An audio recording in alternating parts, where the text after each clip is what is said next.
Bonjour toi. Aujourd'hui, je voudrais te parler de Jean-Pierre et Chantal. Mais avant cela, ce texte de Philippiens 3,12. Ce n'est pas que j'ai déjà remporté le prix ou que j'ai atteint la perfection, mais je cours pour tâcher de la saisir, puisque moi aussi, j'ai été saisi par Jésus-Christ. Leur détermination m'impressionnait. Ils n'avaient qu'un projecteur, une caméra et une modeste table de montage. C'était peu pour réussir dans ce métier. Mais ils se voyaient déjà produisant des films pour les chaînes de télévision afin de partager leur foi. Ils avaient un but et ce but remplissait leur vie.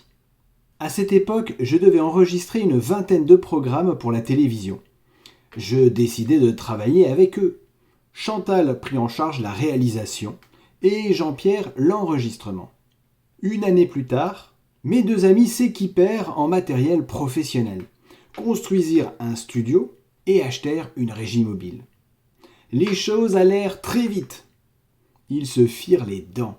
Le milieu de la production télévisuelle est très dur. Il faut lutter pour survivre. Les années sont passées et la petite société de production est devenue l'une des plus importantes dans le secteur. L'équipe de 3 ou 4 amis du début s'est agrandie en plusieurs centaines de personnes travaillant sous leur responsabilité. Des succursales ont été fondées au Canada et aux États-Unis. La dernière fois que j'ai eu Jean-Pierre au téléphone, il m'a dit « ça marche bien » et immédiatement après, il ajouta « grâce à Dieu et à la prière ». Dans leur réussite, beaucoup de facteurs sont intervenus. Mais le fait qu'ils avaient un but et qu'ils se sentaient investis d'une mission fut, à mon sens, déterminant. Ils savaient le pourquoi de leur vie.